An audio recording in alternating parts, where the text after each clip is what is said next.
not having any fun with this as they convert from an older system of account codes to the new contemporary version of account codes, one that aligns better with the state of Michigan and its reporting. So this is something that we need to be doing, and we are doing it, and that's scheduled for later this year yet. We also talked a little bit about Plant Moran as our financial auditors. That actually comes up later on the agenda. We talked a little bit about enrollment numbers in KPS and projections of enrollment numbers in KPS with declining birth rates and a little bit of the COVID impacts, right? But so in the next few years, we could be seeing some declining enrollment as it moves through the system. And then we also had a really kind of brief discussion at this point on the state budget coming up, which is really just anybody's guess until the governor puts out her budget. And I think that kind of wraps up a good report. Thank you very much. Can I make one comment since I'm on that committee and I was at that meeting?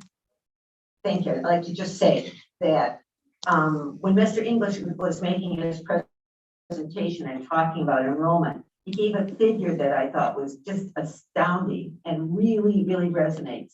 Do you remember the figure, Mr. English, of how many children that that the state has lost in their public education system, or how many children are lost in the state or not in the public school system? Yeah, so what a lot of people expected was to see a rebound in enrollment this fall and across the state. We didn't see that rebound, and so there was about 40,000 students less than what might be expected, and that's a $300 million savings to the state budget, because obviously our funding is driven on the number of students. So across the state, the number of students, whatever happened with the pandemic, didn't return this fall. That could be because they're in parochial schools. It could be because they're in homeschool, or any other number of factors that we just don't know from our experience. Certainly left the state or whatever, but I thought that was an astounding figure. That really, and that for the ricochet of that figure. So thank you very much for that report. And the next report will be from policy, and that's Trustee Harris. Good evening. The policy committee met yesterday, the 26th of January. There were 2 items on the agenda. Policy 1.2, which is the public participation, and emphasis was on the virtual participation part of the policy. We had a lot of discussion about the kind of like the foundational rules that we have. Open Meetings Act is what gives us the directions of how our meetings can run. And there was no direction from OMA.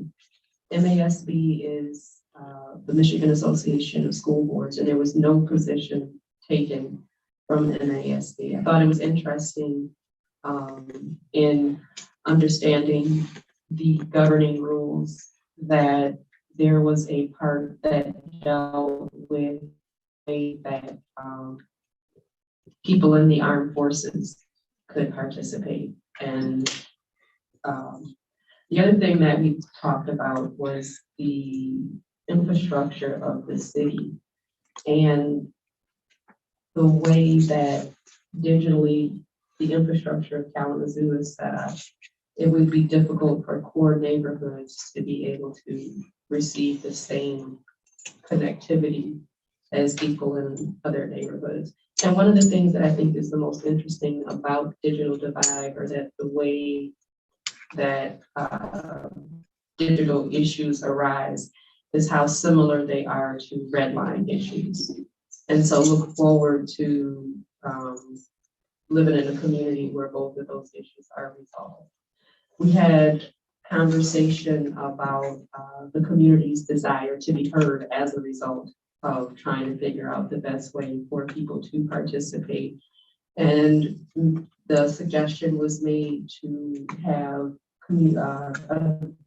put on the agenda of our board advances something that would be similar to community conversations. So if there were issues in the community that needed special attention, we would have a little bit more time at the board advance to deal with those issues. And want to emphasize that there is a great desire on this board for everyone to be heard. The other thing that we talked about was the school climate survey. And the superintendent informed us on the current process that's used in surveying staff and students. And the policy committee discussed the importance of this survey and is going to take it to the committee of the whole at the board advance, at our next board advance. And that's my report. Thank you so much. Wait. There's more.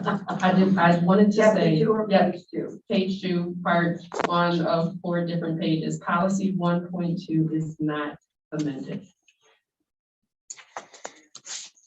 Thank you very much. Thank you very much.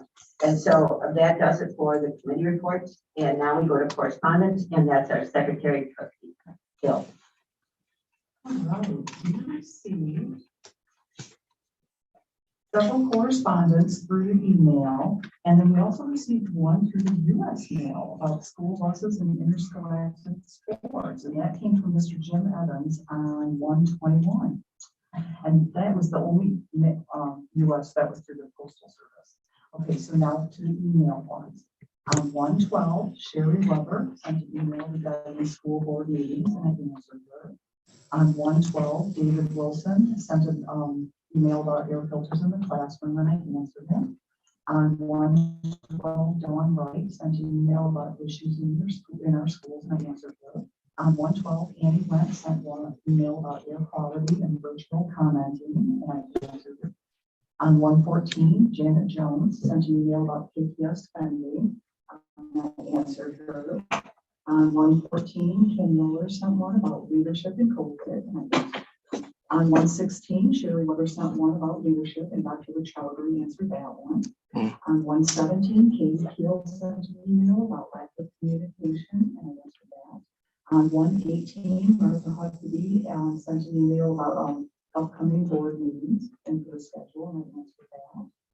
On 1/25, got another email from Mr. Wilson, and I answered that one about air filters. And on 1/25, we received an email from Dakota Muha comments about MLK Day. And that's it for correspondence. Thank you so much. And now we go to the consent calendar. This is an implied motion, which means that no one needs to make a motion. It's implied that there will be a motion. And it's always the minutes from the previous meeting and any other meetings of the whole. And so this would be the January 13th regular meeting minutes. Purchase requests 22-23, 24, and 25, and personnel items. All those in favor say aye. Aye. Anyone opposed? So the consent calendar items have passed. Now, if I could ask Mr. English, could you give us a little bit of a just very brief on the purchase request? Sure, there's 3 of them this evening. The first one is site work at the Lakewood Elementary or Valley Center site. That's to replace the parking lot there. This is paid for out of the 2018 bond. The low bidder was Cripps Fontaine Excavating for $110,880. The next one, number 24, is remodeling and site work at Parkwood Upjohn Elementary for $583,255 to multiple contractors. The work that's planned there this summer is of the 2018 bond, and that is to replace the north parking lot, to replace some damaged exterior wood surfaces and soffits, install fencing on the playground, replace water softeners, replace the gym lighting with energy efficient LED lighting, install infrastructure for classroom AV systems, and replace drinking fountains and interior signage. So a lot of work going on this summer at Parkwood Upjohn. And then the last one is at Maple Street, remodeling and site work there on the 2018 bond, total of $340,988. What we're planning to do there this summer is replace tennis courts, the exterior basketball court, steps at the play field, and then drinking fountains and interior signage. So three more bids. You can see on each of those they're over budget. We've talked about this in a couple meetings now. Prices are up. It's hard to find labor. There's all kinds of issues with supply chain and getting things in a timely manner. So we've got some challenges there that we only have so many dollars in the 2018 bond. We're not going to overspend it, so we'll have to scale back some scope of some projects if this continues. Thank you. Any comments by any board member? I just think that, it really is this inflation, which is global. There's, it's not just in our community, it's in the United States as well. It's in the world. Supply chain issue is in the world, but that really does impact the amount of bond money that we have. I know some of these purchase orders or purchase requests that it made a significant difference in what was originally planned in 18 and what the reality of the cost is right now. So thank you for that update. Thank you so much. And now the next item in our agenda are his reports and recommendations. And that's the portion that our superintendent, Dr. Majyck, is handling. Thank you, President Scholler-Barber. Good evening, everyone. As we did at the end of the first and second trimester, this timeline outlines the process for our current virtual students to transfer to in-person learning for the remainder of the school year, if they so choose. Tomorrow, an email will be sent to all virtual families with a link to the opt-in form, which is due by 11 p.m. on February 13th. After the deadline, students will be notified of their in-person school placements before the third trimester begins on March 14th. I want to remind families that you have 100% choice in moving from virtual to in-person learning during this time frame. Please note that once the choice is made to move to in-person learning by the 13th of February, you are locked in that choice for the rest of the school year. Please choose wisely based on your comfort level with the virus, knowing that things are ever changing. At each board meeting, I will be providing an update on this timeline as we check off the milestones in this timeline. We had committed to reviewing our mask mandate at the start of every trimester. Given the current spread, KPS will continue to have a mask mandate for the remainder of the school year. Hopefully, this information will help virtual families as they make a decision to possibly return to in-person learning. Based on a recommendation from the Director of Michigan Department of Health and Human Services and the State Superintendent of Education, schools were advised against large gatherings, which included events with people from multiple households. In a letter dated January 3rd, I informed our families that KPS would not hold any events with more than 100 people that include attendees outside of the KPS staff or students. Tonight, I'm announcing that we are lifting this restriction for the month of February. I do want to remind everyone to carefully consider what events they choose to attend and to remind everyone to wear a well-fitted mask and to get vaccinated and boosted. After winter recess, we updated our COVID exposure notification process by eliminating the robocalls to the school community when there was a school-based exposure. Because of additional feedback from parents, we are now eliminating the email that has been going to the whole school community. I'm sending a letter to families tomorrow to inform them of the updated notification process, the updated events guidelines, and the continuation of the mask mandate for the remainder of the school year. The email to the whole community was seen as creating anxiety for those who weren't sure if their child was a close contact or not. We have a separate protocol for that, and that protocol isn't changing. On the flip side, many families were expressing fatigue around constantly getting emails about COVID cases, even when their child was not exposed. We heard your concerns about air filtration while students are unmasked while eating in cafeterias. So in addition to the bipolar ionization units, we've begun receiving the portable air purification systems for cafeterias. The board approved the purchase of these units on December 2nd. Yesterday, the first phase of units were installed in cafeterias that do not already have the Morph 13 filters. The air purification systems being installed utilize advanced HEPA filtration and specifically designed to improve indoor air quality. The first phase of the delivery and installation was done at 9 elementary schools listed on the slide. We left square foot times height each cafeteria to determine the number of units needed. The second phase of delivery and installation will occur as soon as the additional 54 units are received and may include additional units at the elementary schools shown. In this picture, you can see the unit that was installed at El Sol Elementary yesterday. As a reminder, we are collaborating with our healthcare partners to continue to offer vaccine clinics. Another vaccine clinic is being hosted this Saturday at Hillside Middle School from 10 until 2. You must register in advance. There are a few appointment slots left, and if there is interest, Optimed has indicated that they are willing to expand the time to accommodate everyone who wants to get the vaccine. Registration for our third clinic will be held on Saturday, February 19th at Millwood Middle School will open on Monday using the same link. At the clinics, Optimed can also provide flu shots as well as the COVID vaccines, first or second shots, as well as boosters for adults and children will be administered.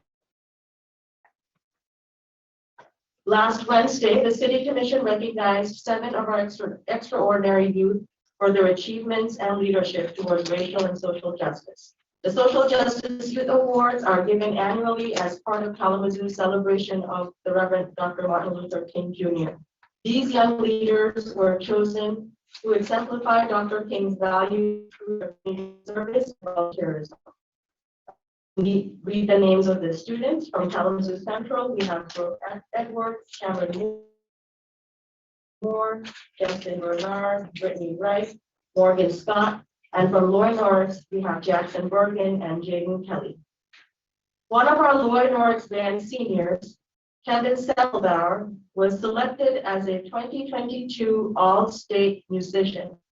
This is one of, if not the most prestigious honor a high school musician can achieve in the state of Michigan. Kevin, a clarinetist, you never get that word right, completed a rigorous audition process with the Michigan School of Band and Orchestra Association in the fall. He was one of the thousands of applicants throughout the state of Michigan. Kevin, along with other high school select musicians, will be performing at the Michigan Music Conference in Grand Rapids this Saturday, January 29th. Congratulations to Kevin and his music teachers on this outstanding achievement. While we're still dealing with the COVID crisis, supply chain issues, labor shortages, and a plethora of other concerns caused by the current climate, what keeps me going personally is the continuous improvement work to ensure that our students have equitable opportunities and access to high quality schools and curriculum. On that note, tonight we will have the first reading of course bulletin changes for the 2022-2023 school year. For those of you who may not be familiar with the process, the board approves additions, deletions, and changes to the KPS course catalog on a yearly basis. Go back to the previous slide. Thank you. The board approves additions, deletions, and changes to the KPS course catalog on a yearly basis. Our protocol is that we do a first reading where the courses are showcased with the rationale behind each selection. These same courses are then showcased again at the following board meeting, known as a second reading, at which point the board votes on the recommended updates. Again, today is our first reading. In conversations with the Board of Education upon my arrival and on multiple occasions since, three themes continue to surface around board priorities and what the board wanted me to focus on. The core of it was college and career readiness for all of our students. How do we get there? How do we get to college and career readiness for all students? We do that by focusing on equity and access and by the removal of artificial barriers, by enhancing rigor and implementing quality programs, and by providing enhanced choice and opportunity to our students. My course recommendations to the board this evening is one of many ways we will achieve equity, rigor, and choice to move towards the ultimate goal of preparing our students for success in college, career, and life. These are the middle school recommendations. First, the addition of Future Proud Michigan Education courses 1 and 2. The Future Proud Michigan Educator courses are designed to provide students opportunities to explore the teaching profession and what makes a healthy learning environment. These courses closely align with the college and career theme of equity as part of KPS's efforts to grow our own teachers to meet our staffing needs and increase the percentage of teachers of color. Second, change the description of the Digital Imaging 6 course to align with the courses that are offered to the 7th and 8th grade students. This aligns to the theme of choice and allows for the flexibility of all middle grades to take this course. Third, delete the music technology and percussion ensemble classes that were offered at Millwood Magnet School. Millwood Magnet does not have the staff to teach these specialty music courses. This change is related to the college and career theme of rigor as it allows for a greater focus on the band and orchestra programs. For high schools, we are recommending the expansion of geology course from 1 trimester to 2 trimesters, where students can earn a full credit in geology. This will be developed with a partnership with Grand Valley State University. The course will include a thorough exploration of the career opportunities in the geological sciences, and students have the opportunity to earn college credit if they pass the final exam. Currently, we have worked with 12 Michigan universities who will accept the geology credit. This means our students will be earning college credit while in high school. The expansion of this course is most related to the theme of rigor by providing opportunities to acquire college level credit, and choice by providing students the opportunity to explore careers in geosciences. We recommend revising the African World Studies course curriculum. Writers will infuse African American literature resources and opportunities for students to learn about and create visual and performing applied arts or VPAA projects. That show, I'm sorry, I missed my spot there. Let me try that again. Visual and performing applied arts of VPAA projects that showcase what they have learned. The additional content will allow English language arts, also known as ELA, and VPAA certified teachers to be instructors for this course. This also allows the African American Studies course to count as electives in English language arts, social studies, and visual and performing arts, and provide students choice in how they apply this credit. The changes are closely related to the theme of equity by bringing about greater flexibility to implement this course, particularly at Phoenix High School, where scheduling and the visual and performing arts electives are difficult to offer due to their smaller staff. The final recommendation for high schools is the addition of the Future Proud Michigan Educators Course 3. In this third course, students will learn about the skills it takes to be successful in education and will include a clinical experience at the middle school or elementary level. This class is geared towards 9th and 10th graders and will prepare them for success in the Teacher Academy CTE course. In addition to the theme of equity, the High School Future Proud Michigan Educator course is related to the college and career readiness of choice, theme of choice. It is a college level content and offers high rigor. This course will be designed to prepare students for a career in education, but will also give them and train them for opportunities to apply the skills they have learned as tutors or staff at summer programs. The district has published a paper copy of the course bulletin for many years. Take a look at the one I found from the 97-98 school year. Look at the thickness. Since that time, it has grown in size to include a ton of useful information about graduation requirements, career pathways, AP courses, early middle college, and the list goes on. And take a look at the difference between the 98 catalog and the 2001 catalog.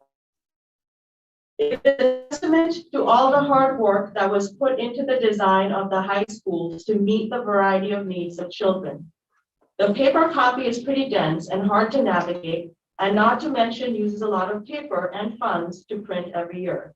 We are a district that is committed to doing our part in being good stewards of our planet, so we do not like wasting paper.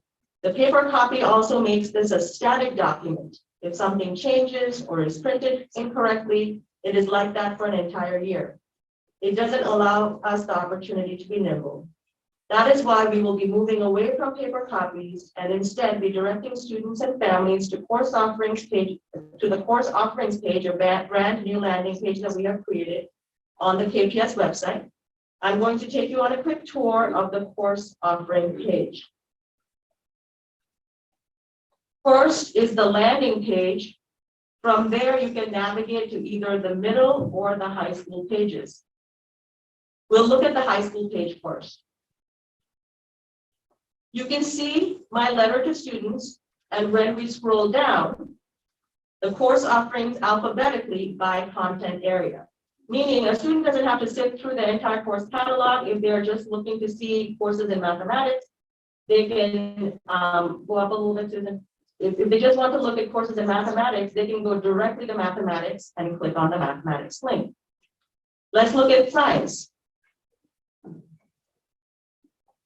You'll see a blurb at the top about the graduation requirements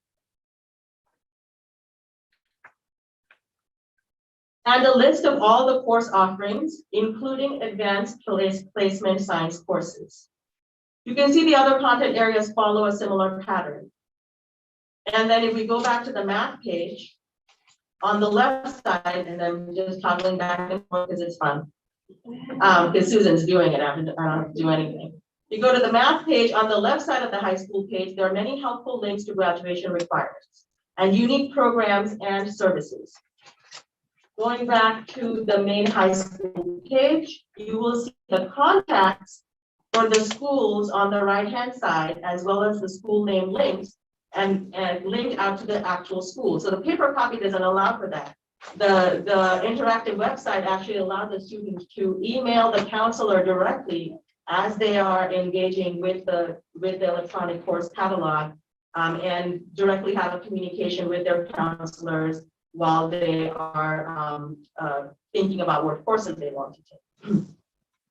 For middle schools, the counselor contact information is also on the right.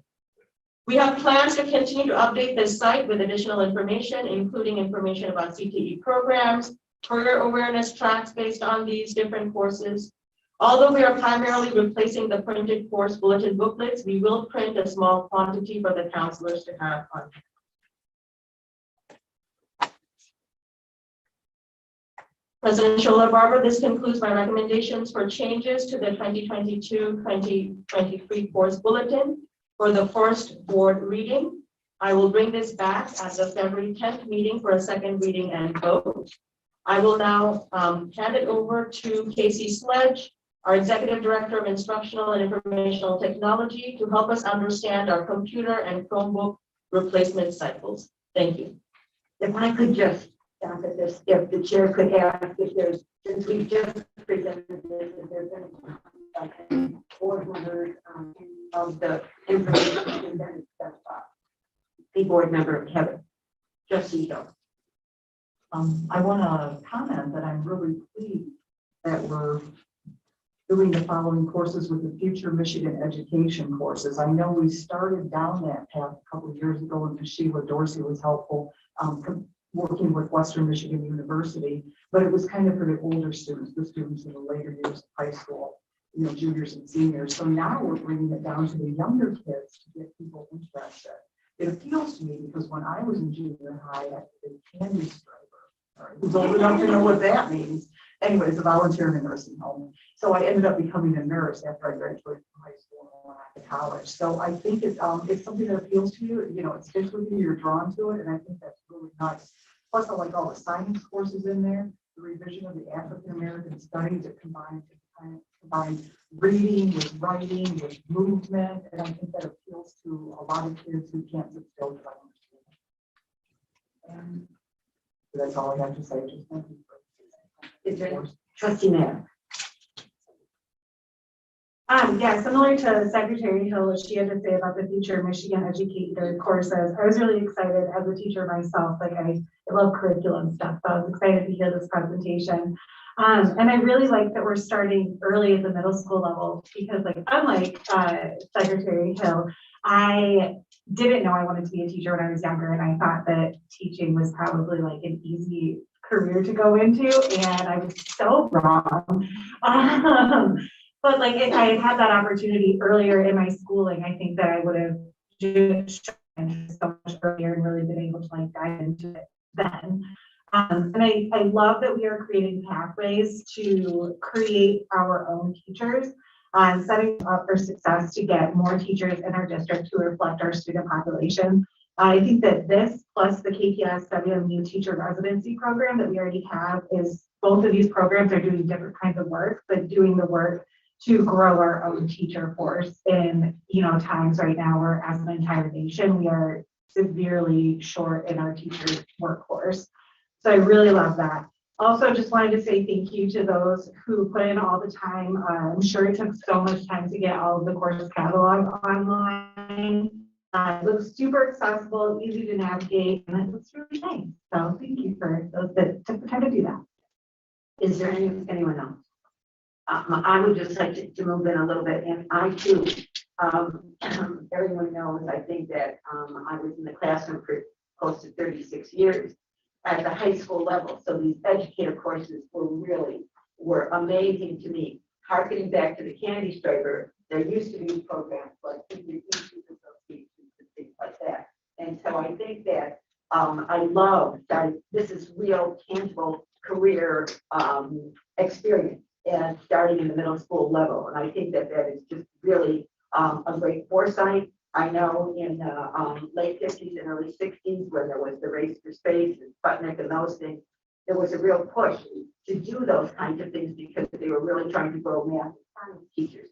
Well, now that we have the limit as far as recruiting teachers and getting teachers into the profession, I think these are just with such foresight. I really love this.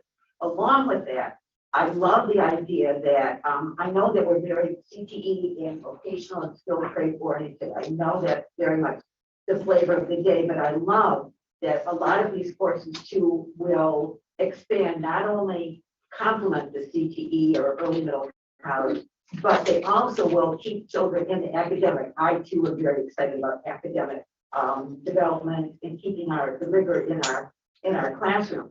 But I think also that this has a big impact, not only keeping the child aware of the skills trade, but educating them further. So they can also become the boss or own the business if they were a pipe fitter or if they were in HVAC or whatever. So these kinds of movements in this course, in our course offerings, I think are very, very robust and real and very practical for our students. The last one is never African American course, African American history course. Or studies course. I really love it when it's cross curricular. I think that is it. The agility to get it in the 4-year plan or in the course selection of the students is valuable. And whenever you have a cross curricular, the richness of what is offered by bringing in the music and bringing in the literature and bringing in the social studies, it's brilliant. So I'm very, very pleased that we're headed in this direction. Thank you for that report. So thank you for letting me interrupt at that point. Go ahead, please. Okay, thank you. So thank you for having me. I get to share something that's really exciting to me, computer and Chromebook replacement cycles. So I know, right? I can feel the buzz in the room. So as we plan for a bond, these are some of the things that we have to think about. And technology does not have an extended life. They have a life cycle. So at some point, devices age out, right? We've all experienced that where your computer just isn't working the right way, your phone ages out. So we have to plan for that in order to maintain the expected functionality that our students need, our staff need. And then we also have to be on top of things to think about enhancement that we need going forward as the work changes. So I wanted to walk through an example of how my team works through a cycle like that. So an example here is with the desktop computers. So we have desktop computers in our classrooms for teachers, our staff use desktop computers. We have them in computer labs. So there's a lot that goes into maintaining those devices. So it starts with planning. One thing we have to think about is how will the device be used? We need to talk with stakeholders to make sure that we understand their needs. One example, the needs change. One example, prior to the pandemic, we didn't have web cameras on everybody's desktop. That wasn't a thing. But going forward, we need that. Teachers are having more virtual meetings, so they need that functionality. So that would be something we'd have to change. When we think about timeline, supply chain issues, as Jim had mentioned earlier, we have to think about that in order to deal with timing. For purchasing, we have to figure out exactly how many we need. We have to look for funding sources. How can we purchase? Obviously, all the board approval processes, we need to figure out how we can find the best deal and be fiscally responsible with what devices we are choosing. Deployment is a huge deal, especially in a district of our size. So we have to think about timing. What is the timing that is least disruptive? How do we do, take out computers from teachers without impacting classroom instruction? Do we have physical space to store the devices? How long will each deployment take? Does it impact work streams? And then we have to think about, is there data or programs that we need to transfer? So all of that we have to plan and think through. Then it comes to the maintenance side. So when we get a device, we need to make sure that we maintain it, we take care of it. Our technicians know and they're up to speed on how to maintain the device. We need to make sure that we take care of warranties. If the device has an issue, can we use a warranty to support that maintenance? And then at some point, a replacement happens. So with a desktop computer, their kind of end of life cycle is usually around 6 or 7 years. So depending on need, sometimes we can stretch that a little bit if we need to. We can add additional components to it, but that's a standard kind of life cycle. And then we always look for recycling. Can we repurpose any of the pieces? Can we recycle and receive any additional funding for the parts? So all of that life cycle kind of comes into play when we're thinking about devices. So another example is our Chromebook replacement cycles. So this, we have to do a lot of forward planning to figure out how we can make the instructional vision for how we're going to use devices, how we can put that into play. So this is a very busy graphic, but it's one that my team is very proud of because we spent a lot of time trying to figure out how we can use the devices that we currently have and get to a new cycle where we can get more devices into the hands of children. So for example here, a Chromebook has an auto update expiration date. That is usually about 6 years from when it's been manufactured. It doesn't mean that it self-destructs after 6 years, but it stops updating. So things start to not work. So we may have instructional programs that students need to use, and that if it's past the auto update expiration date, it might not function on that device the way the teacher needs it to. So we have to take that into account. So on this graph, the colors are cohorts of the types of devices with those different auto expiration dates. And then it kind of goes in this. So I'll show you an example of how it follows the child. So up at the top, we by level. And again, we have to work closely with the instructional team. We learned a lot in the pandemic on we want to have access for our students to have devices at home, for families to have devices at home. And so how can we do that?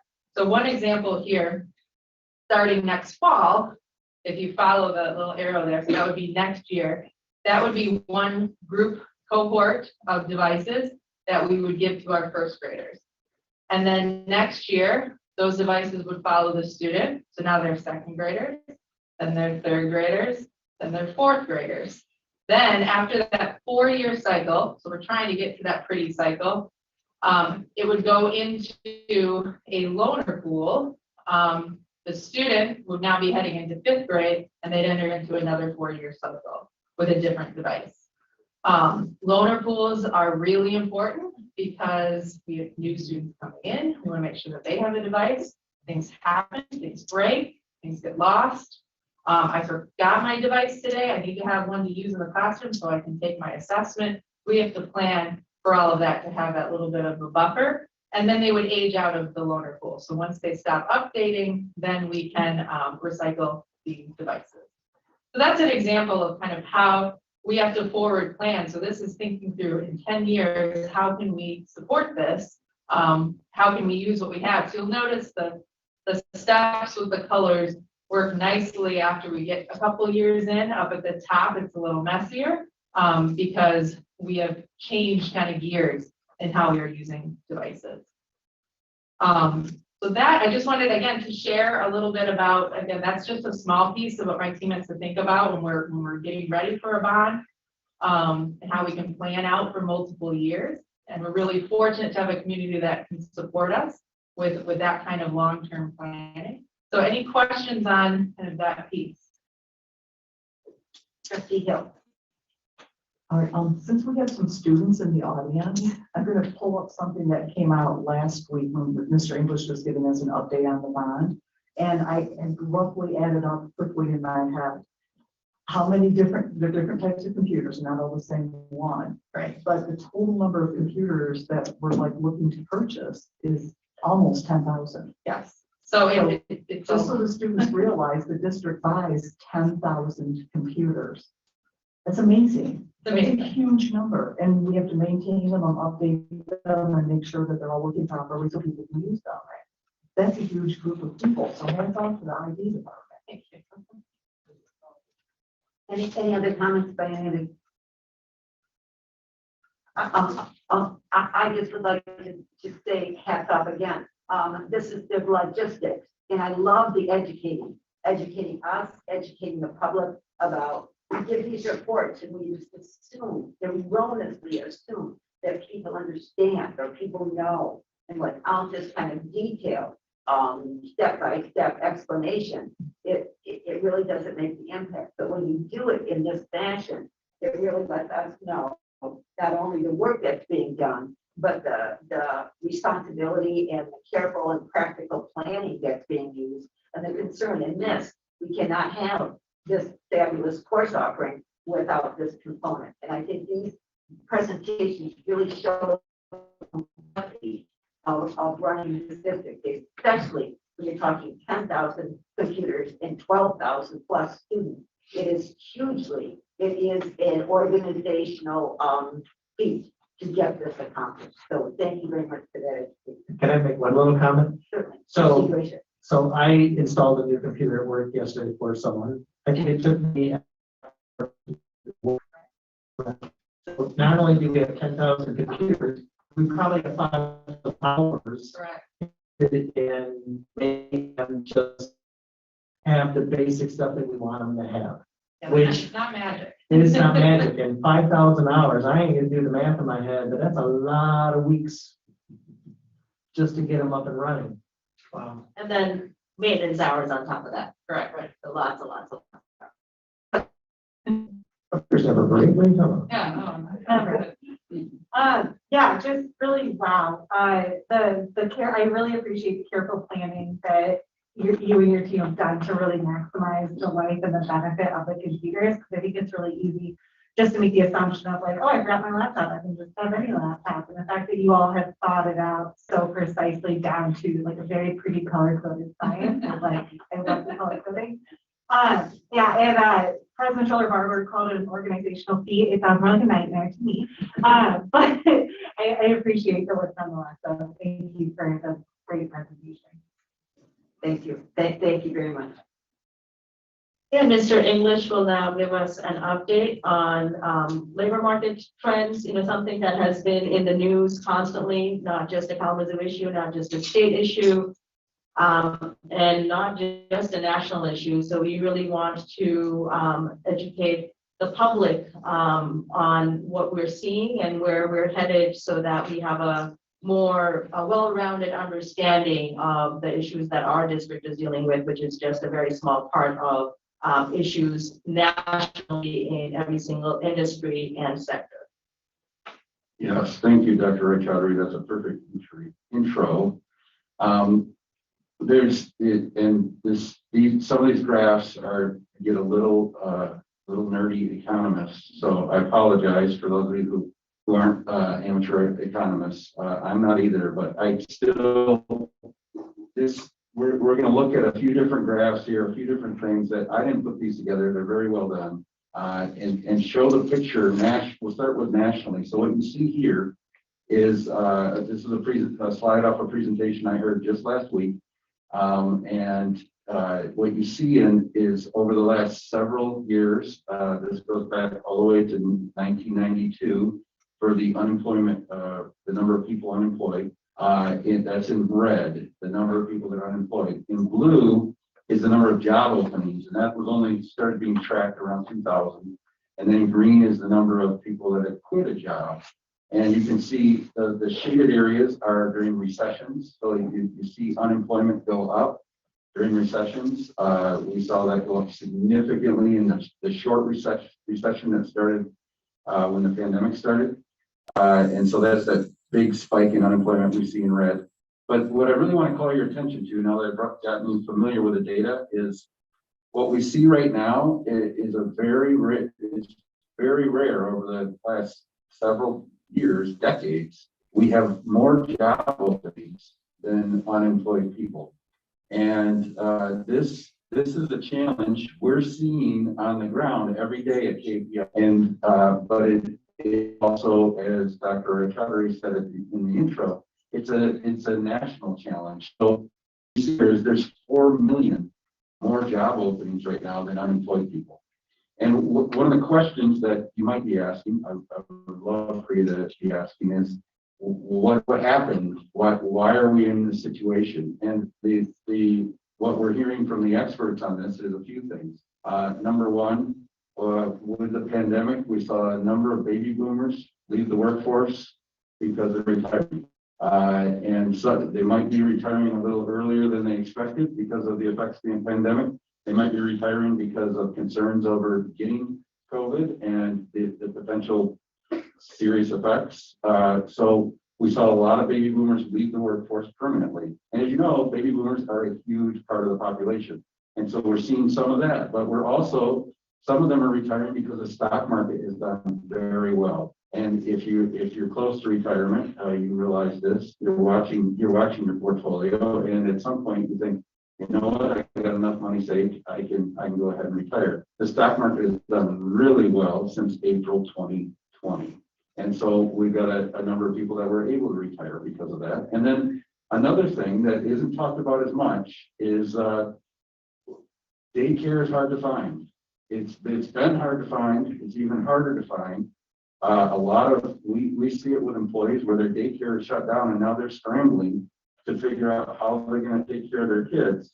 So a number of people have left the workforce with a family where there's 2 spouses. One of the spouses is making the decision to stay home to take care of kids because of the challenges with daycare.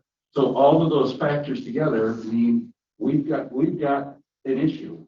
And it's also an issue locally that we've got to solve and we've got to work on. And it's not. If you look at the data right now, it's not business as normal. We've got to think about things differently. And so there's some real challenges. And so one of the things that you as a board and as an administrative team we've got to be working on is, okay, we've got a new challenge in front of us. How do we solve it? I like to joke around and say, for most of my career, well, I've had the great experience of cutting budget because the state has not funded schools. Now we finally have some more money and there's no one to hire. So we're finally in a situation where we could have more resources, we could do more for students, and we've got this situation where people aren't there. So then this graph shows similar kind of data. This is the number of workers that are in the labor force. And so over on the left, you see the percent of population age 16 or more that are in the labor force. The shaded gray bars are recessions. And what we've seen in the last two recessions, the recession in 2008 and then the pandemic-induced recession, we've seen people leave the workforce. And that goes along with what I just said. But it was what you see right there is a sharp drop in the percent of people that are in the workforce. And we haven't seen this percentage be this low since the late 70s. And so it's really a different time period than what we've had. We really need to think about things differently as we think about things as an employer. And how are we going to be an employer of choice? Because people have choices. They have opportunities. They can make choices on where they want to work right now. This gets into data. Again, it's from Huntington. This gets into data that's more Michigan-based. So this is showing you the employment of the major metro areas. This first slide is just the two largest metro areas in Michigan. So again, the gray shade is times of recession. You can see Detroit, and I think a lot of times in Michigan we like to beat up Detroit and say, no, it's a Detroit problem and it's a big three problem, which isn't the big three in auto anymore. Now it's the Detroit three. And we've seen a lot of that over the years, the last couple of decades. But what you see here is employment level dropped significantly in the pandemic. It has been recovering in Detroit. It's not to where it was. It's still recovering, but it's done all right. Grand Rapids looks even better. Down at the bottom there in the blue, you can see Grand Rapids is almost back to where it was pre-pandemic. Then we get to the next page. And these are in order of the size of the workforce, so that's why they're shown this way. The Lansing and Ann Arbor.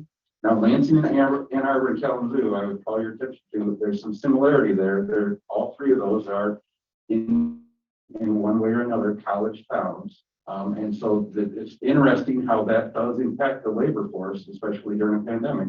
But I would show you, Lansing, a little bit of struggle, Ann Arbor, a little bit of struggle to get back to the pre-pandemic employment levels. Kalamazoo, we look a little better.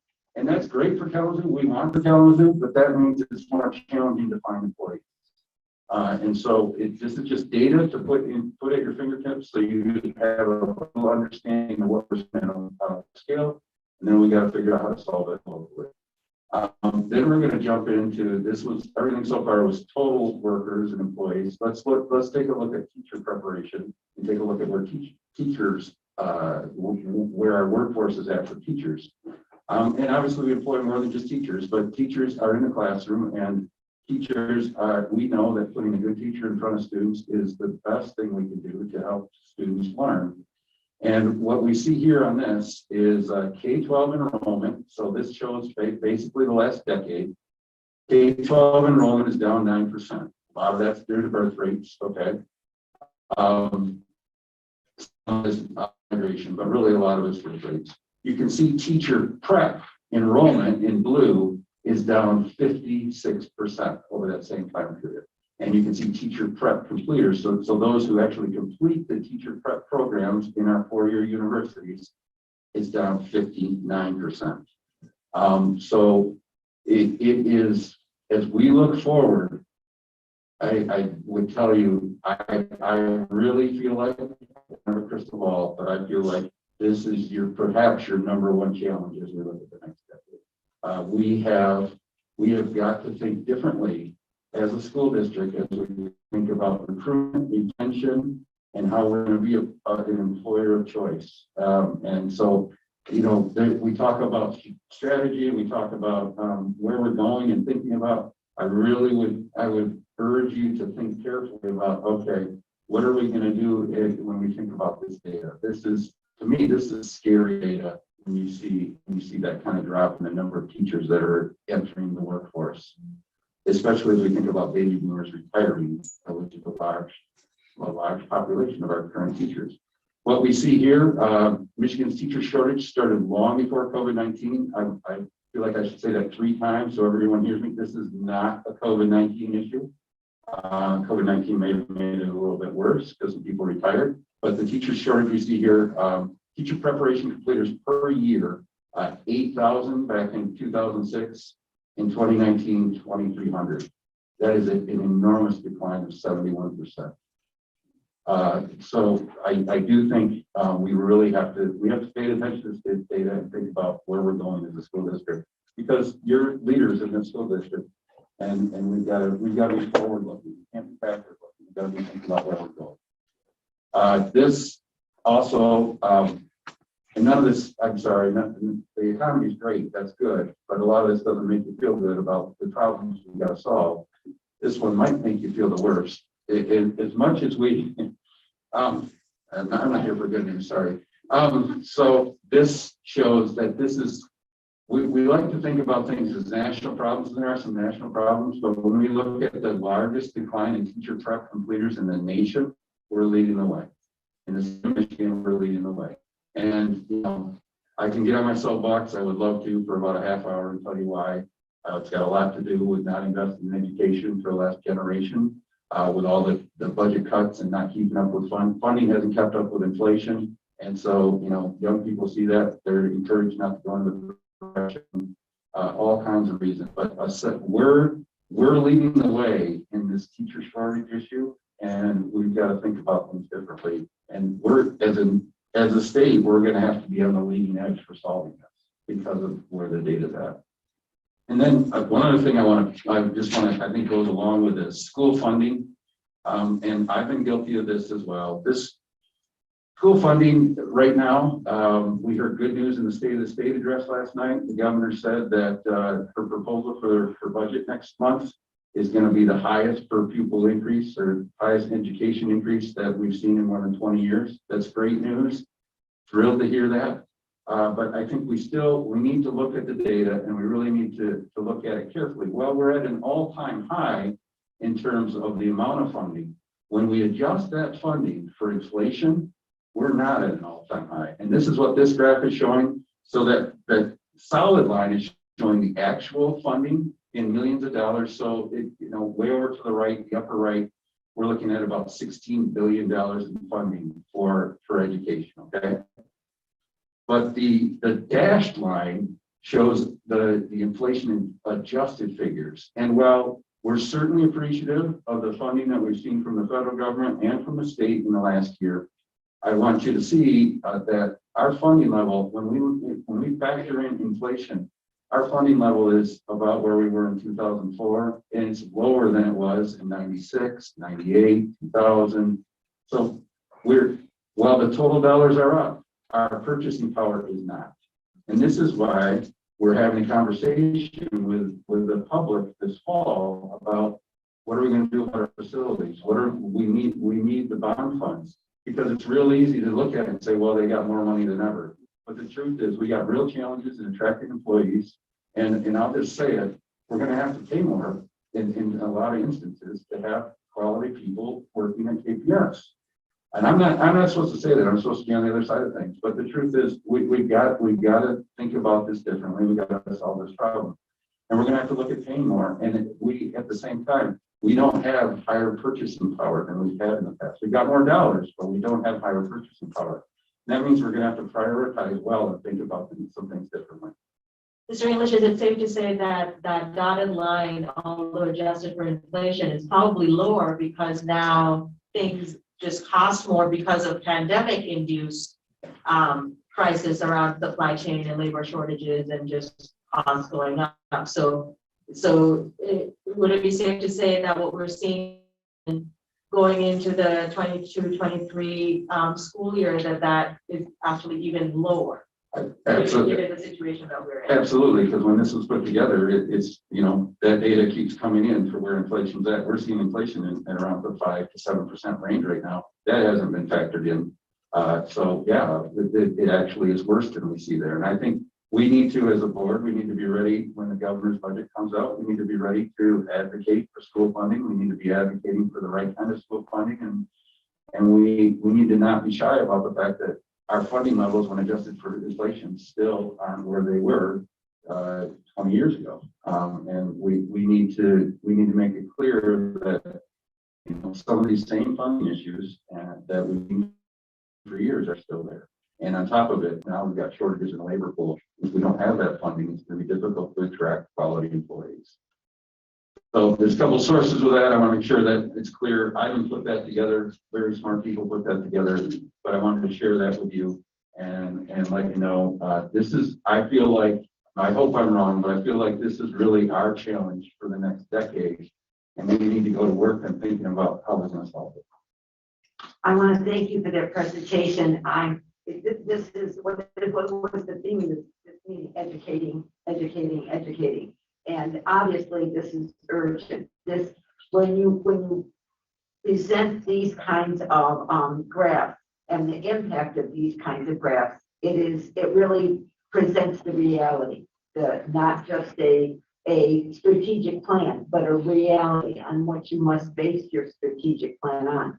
So thank you very much for that. But let me ask the board if there's any comments. Any comments from anyone on the board?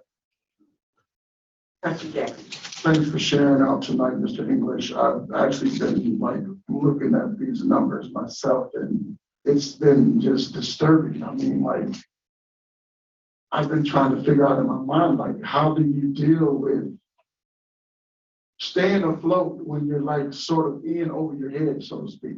And the numbers that were the most disturbing was in education and in medical, where the numbers have just plummeted, where, you know, like we're in a pandemic, you need medical workers. We need to continue to educate students. And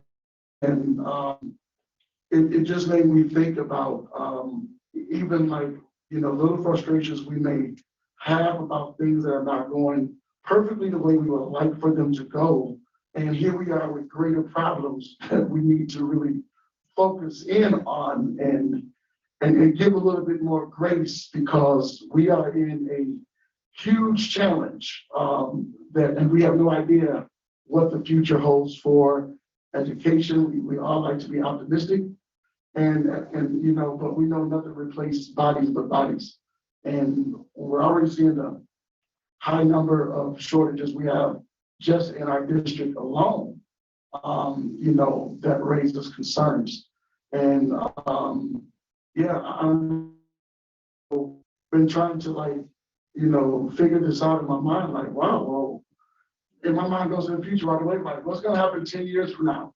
You know, are we going to be recovered from this 10 or 15 years out, or is this going to continue to be a problem? And unfortunately, as you just showed the numbers there, Michigan continues to be in the top ranks of being the one that's like not supported financially in the education sector. And it's pretty disturbing.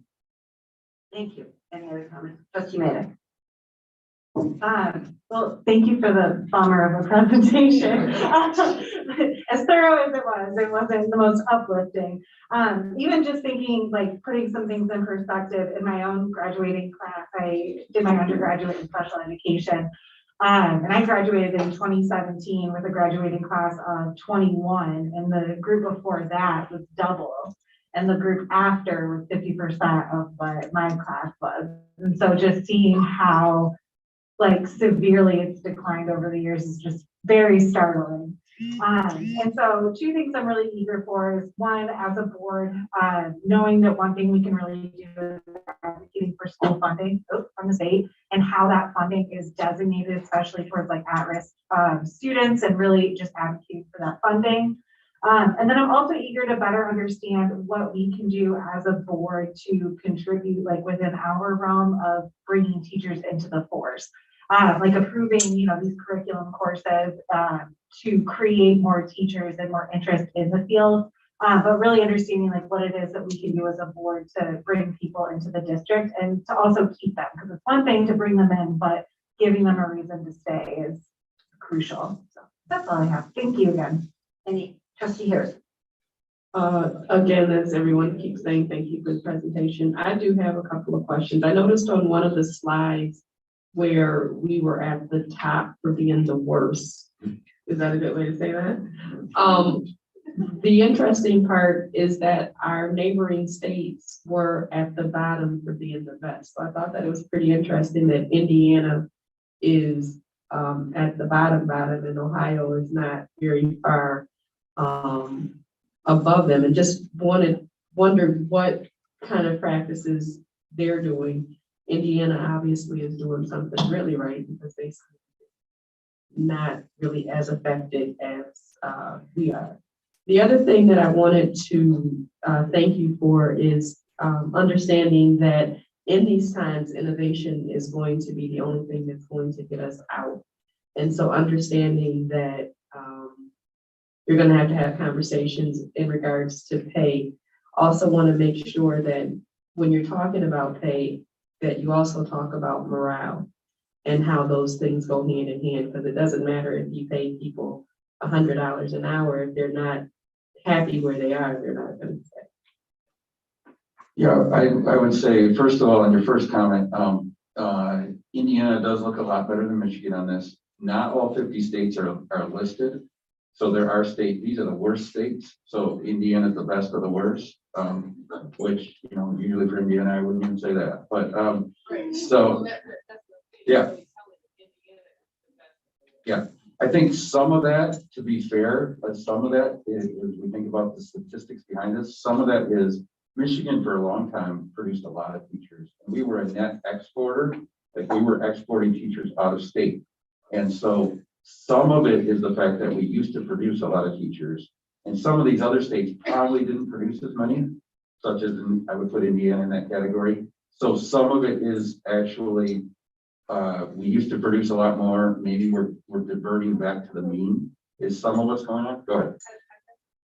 I guess what I was asking is, and I understand what you're saying because we used to export them, but are the incentives that they used to use to pull them, are those incentives there? And would it be beneficial for us to get those kind of same incentives? I don't know enough about Indiana to comment much. There might be someone sitting here that could tell me more, but tell all of us more. But I would say MDE right now, it has a proposal that would cost $500 million to work on teacher retention and especially recruitment. You know, I think as I look at the challenges that are on this, we need the legislature to fund. I don't know if they need to fund all of that. I don't know which of those programs are going to matter the most, but I think we need a legislature that's going to fund some initiatives that are going to do some of these things. And what I would want, I got to focus on Kalamazoo, but I would want people in Lansing who are looking at best practices in other states, and let's implement some of those. But I have to say, you know, gutting the pension system 9 years ago, we all said it had consequences. These are the consequences. Empty classrooms are the consequences. We said it. You know, people didn't retire overnight because they couldn't, but people are retiring when they can, and people aren't going into the profession. And these choices that are made in Lansing have consequences locally. So we've got to advocate, very, very strongly need to advocate, but we, at the same time, I love the word you use, at the same time, we've got to innovate locally. How are we going to think differently? How are we going to do things differently? How are we going to make this a place where people want to come to work and stay to work? And that's not just teachers, that's all levels.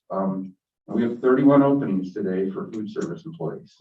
And we've hired a lot this year, but they come and they go. And we've got to work in a lot of areas. And I think this is an area we're really going to have to focus. Thanks for your comments. Yeah, I just want to make the comment. First, I want to thank all of the former students who went to school to be teachers and then came back to KPS, because I know there's a fair share of them, and the promise has been really good about that. Another idea would be to pay off any extra student loan, or perhaps, you know, the promise covers classes, but it doesn't cover room and board. So there would be some ideas for Lansing with all the innovations. And I also want to say that to jump on with Trustee Maddock, my daughter's 2016 graduate from Michigan State in education. There were 100 students in her class that graduated. Now, Michigan State is a college of 42,000. And I don't know how many graduated a year, maybe 8 to 10, let's just, I'm not really sure. And only 100 teachers. That's it, 100? And I don't know where you went to school, but your class was even, it's Michigan somewhere, right? Somewhere in Michigan. It's even smaller. Yeah, it's even smaller. And those are two of the biggest education colleges in Michigan. So, great sadness. Thank you. I would just, I really appreciate you not letting the elephant be in the room. I think that you've made a tremendous, when the state of Michigan, in many legislators, let's not call it the state of Michigan, when legislators in the state of Michigan went after teachers and started really doing a very disrespectful analysis of their pensions and of any other perks that they may have had in recruiting. There was a reason why back in the 60s that when they were negotiating contracts and whatever, that those were implemented because there was a need for teachers. It was an attractive talk about the innovation that you and Trustee Harrison had talked about. That was innovative back then to make sure that teachers are going in. And to the point about Michigan, Central, Eastern, Western, Calvin, Hope, Hillsdale, they prided themselves, and Michigan State still turns out the best educators in the United States. Not just my personal green and white, but I know that they've gotten awards for their ed schools, especially their urban ed schools. So anyway, having said that, this is an example of no foresight. That it immediately almost to the saying of cutting off your nose to spite your face. We have created this problem in part. Now, I appreciate what you said about the baby boomers. I understand that. And I also love that you mentioned daycare. Many times it becomes a quick brushstroke to say people aren't working. They don't want to work. If I have 3 children and you want quality daycare, we're not asking for something else. We're asking for quality daycare. We have children in our district that are looking for quality daycare to go to school. That is a concern. It is a responsibility. So I'm really glad that you mentioned that that is a factor to many families, because daycare, of course, a daycare worker deserves respectable pay. It's not a volunteer situation. So this presentation, it is atrocious that we're down 71%, but we were known for, we exported Fords and Chryslers and Buicks and whatever, but we did export many teachers.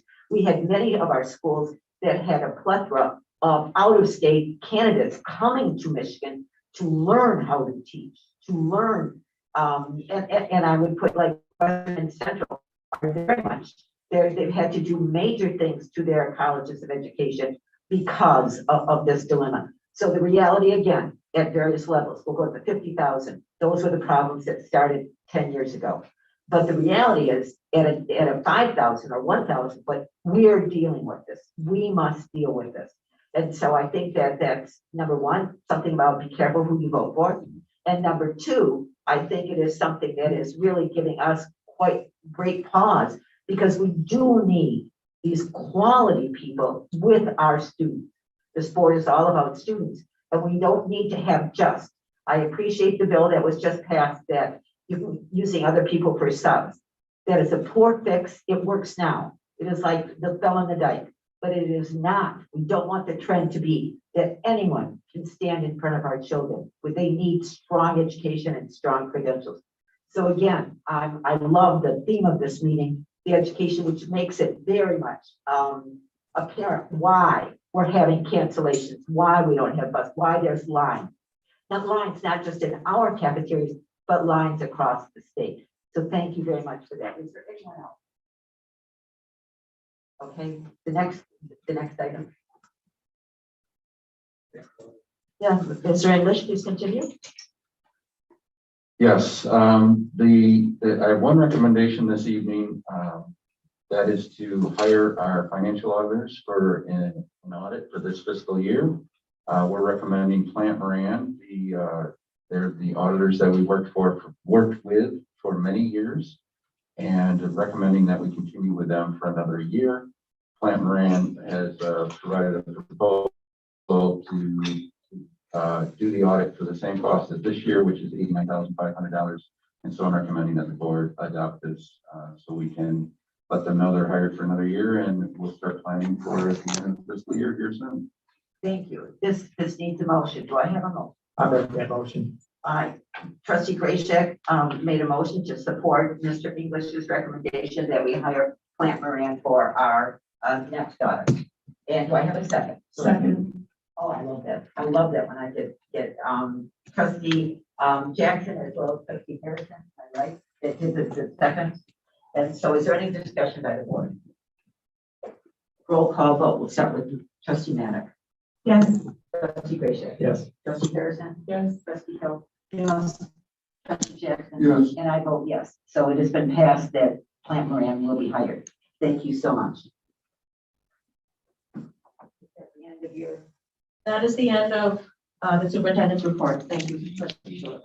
Thank you very much. Thank you. And now we're moving to that portion of the meeting, which is the persons requesting to speak to the board. And let me make sure that I read again.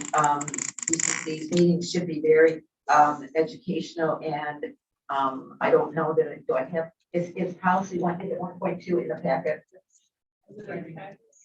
Oh, there it is. Okay, thank you very much. Is it in the packet? Oh, it's not in the packet. Well, I think I can do it a little pretty fair by memory. Persons coming before the board, we welcome you, we welcome you, we welcome you. It is very important, and this isn't some kind of a Pollyannish positivity or something. It is true. We want to hear. We can hear from you in email, as in snail mail, as Trustee Hill had explained in her report. But also coming to the mic is very, very important. You have 3 minutes at the mic. It is hugely important that you are respectful, civil, and you use no defamatory language. Please speak to and identify yourself and speak to the issue that you've written on the form. And if there's any issues with going over or being disrespectful, the board will deal with it. So to invite the first person, it's Emerson Edwards, please.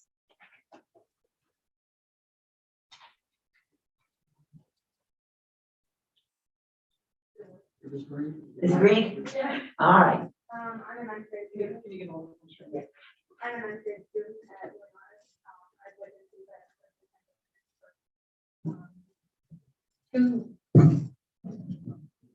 There you go. I've witnessed the effects of the pandemic firsthand. 2 students have died. Both of them are believed to have either contracted it from school or contracted it from their siblings who go to KPS. There have been days in classes where 75% of the class is gone. Families are sick and dying because they're getting COVID from school.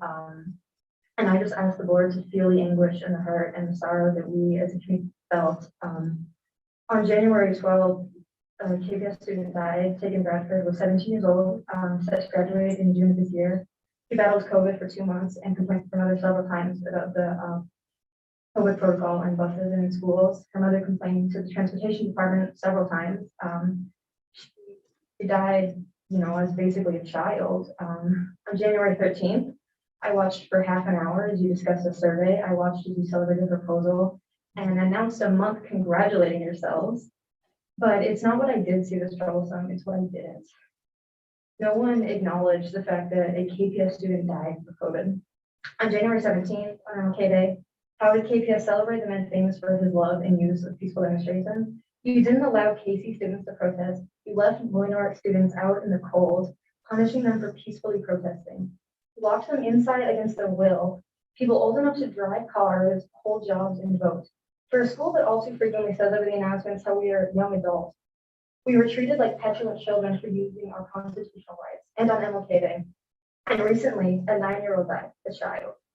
How many more will die before you do the right thing and just close for 2 weeks or more? What if it was your daughter? What if it was your sister? What if it was your friend?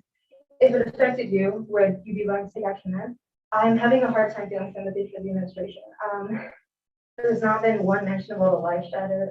A 15-year-old who's come here standing in front of a room full of adults, begging them to listen. You can do the right thing. And I need you to understand, I am not asking, I am demanding. We are demanding.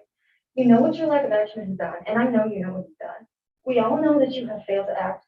Thank you. Thank you. Our next speaker is Amanda Miller.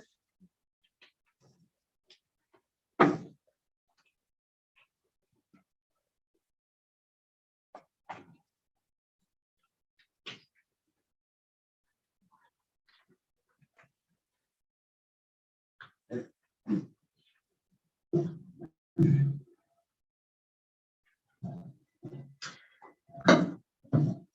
evening, trustees, Dr. Rachel and community. My name is Amanda Miller. I serve as the president for the Kalamazoo Education Association. Thanks for the opportunity to speak to you tonight. I want to share with you some thoughts from KEA staff members regarding the current working conditions and student learning conditions in our schools. First of all, I want to thank the educators for all they're doing. They are describing that the lack of staff is placing an immense increase in their workload as they support our students through this pandemic. I also want to thank the board and district for supporting staff through implementing universal masking, a year of virtual school until staff could become vaccinated, and not having teachers teach both remotely and in person. KPS has been holding vaccine clinics, implementing testing protocols, and encouraging the community to get vaccinated. They also recently secured KN95 masks or the like for staff. These decisions are all supported by the majority of KEA members.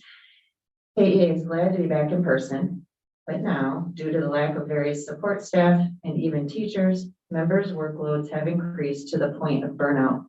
Violence has risen, community members and students have passed from COVID, and we are seeing a high rate of absenteeism during this time. Sub-coverage is available 40 to 50% of the time. So art, music, and PE are being canceled regularly so that these teachers can fill in as subs. All these factors are burning staff out, and they're wondering how they can possibly continue under such conditions. We must work together in order to keep our district functioning and retain the staff that we have. So I loved your presentation, Mr. English. I'd like to share a list of ideas that KEA would like to see KPS implement for retention purposes. A retention and a sign-on bonus, removal of tasks from staff plates, increased compensation for staff who are subbing, as well as support staff and those subbing in high-need schools. Make up for lost planning time with early release days or creative scheduling to get back time for time worked. Allow staff to work from home when feeling well enough. Supply staff with sick time for COVID and quarantine use versus using their own sick time. Please inform everyone at the buildings of how many staff are needed in each school to run safely. We have run very short-staffed. Staff and students want to feel and be safe. Educators are being asked to do even more with less. The KEA invites you, the trustees, to come and see what's happening in the schools firsthand. Advocate for some of the items on the list that I spoke about. It's up to all of us to save the district for the future. This is urgent. Please act now to help support schools that our students deserve. Thank you. Thank you. Tina Tevlon. And I should explain while Tina's coming up. In that, in the procedure, this is the time for speakers to speak to the board. It is not a dialogue, it is a monologue to us. So thank you very much. Tina. I work myself for I have one child, 3 kids in KPS right now. Been a mother of KPS children for 20 years. I'm just spent a week at home with my kids. And this is what I have to say. I proposed 2 to 4 weeks of virtual learning to allow for deep cleaning and to give our teachers a chance to recover and rest. They are exhausted. Got my glasses. Right now they are teaching their class and subbing for sick teachers. Teachers are quitting at an alarming rate, and I don't blame them. I mean, they're overworked. Attendance is at 70% or below in most schools because of COVID cases and quarantines. During virtual attendance, it was at 80%. We need to at least offer a virtual option because parents are moving their children from KPS schools into feeder. There's no other option. There's nothing available unless you were already virtual. And obviously things were not as bad at the beginning of years as they are now. So the people in charge, I understand that parents, students, and teachers don't pay your salary, but understand we are not Chicago or Grand Rapids. We are just a little Kalamazoo, and we need for you to put on a K95 mask and put your hand sanitizer in your pocket and just go into our schools and see what's happening. I'm hearing that I'm in schools, which I'm not allowed to be, more than you guys, and I love you guys. I'm friends with the majority of you. But I need you guys to see what's happening to these poor kids and to these teachers. Principals are doing 20 jobs and they're exhausted at the end of every day. Last, okay, this one also bothers me. You guys say you want equity. If so, why are there twice as many bus cancellations in the high minority schools like Woodward and Lincoln as neighborhood schools like Winchell and Harwood Upjohn? I understand the cancellations. I know that we're short staffed. My own bus, one of my kids' bus drivers, he's a mechanic for the bus station. I understand, I get it. But these kids, they have less ways of getting to school. And we're seeing, go do the math. I guarantee you, I've already got it. I understand the cancellations. These kids need to be in school the most and have less resources to get there. So can we just kind of take a look to make sure these kids are getting to school? It is the equitable thing to do. I am worried about my kids. I am worried about what this is doing to them. I would just beg you to just even consider just doing it virtual for just a little while, just to let teachers recover, let them get better. My kids were home for a week because first one was exposed. So I did the right thing. I kept all 3 kids home. Not all parents are doing this. Not all parents are reporting. You know, I tested my kids, 1 came back positive. Then I went and I quarantined them. I'm sorry. That's that's okay. There's a timer. Okay, I was looking at that one. All right, thank you. Thank you very much. Our next speaker is Majyck Perkins.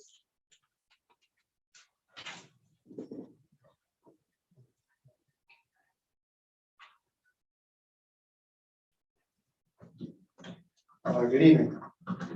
My name is Majyck Perkins, and I'm a representative with the Michigan Building Trades. Dr. Rashad, I believe I already had the pleasure of speaking to you virtually. It's nice to see you in person. I didn't plan on saying this tonight, but it's just the timing of your presentation was excellent. Thank you for that. I think we're seeing the net effect of a generation of telling people that they don't matter, particularly it's policies of government that have been in place for the last 20 years that I think put us largely in the boat that we're in as far as education goes, and COVID was kind of the straw that broke the back on that thing. First of all, let me say I appreciate what you guys do as a school board. I want your job. It's especially with politics and medicine being what they are right now, and I appreciate it. Why am I here? So, like I said, I'm a representative for the Michigan Building Trades, and like it sounds like every other industry that matters, we need people in a bad way. So what I've been doing is I've been going around to the different school boards in the area that I represent, which goes from about Manistee down to the state line and a little bit west of Lansing to the Lakeshore, and talking to them about skilled trades in their classrooms. One of the side effects of taking shop out of class back in the 90s was essentially the trades became stovepiped. You're not growing up in a family that has skilled trades in the family. You're not thinking about that when you're going into not thinking to ask those questions when you're going to guidance counselors. And then combined with the fact that we, as an education system, have pushed college to the exclusion of everything else, my industry is aging out. The average construction worker on the job site today is in their early 50s. Obviously not a sustainable track for a very physically demanding profession. Just as a side note to these young people who are nice enough to come tonight, you're in the catbird seat because you are possessing something that we need more of, which is feedback. And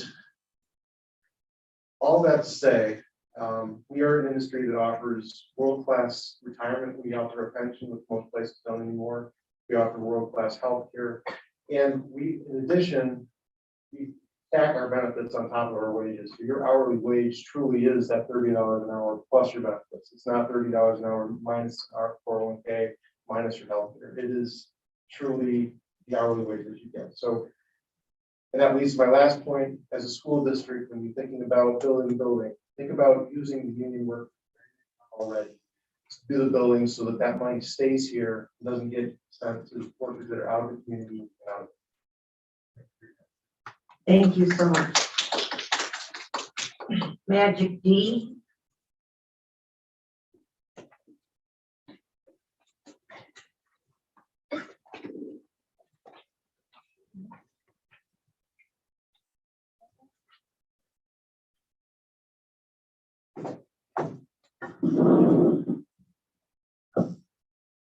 Good evening, everyone.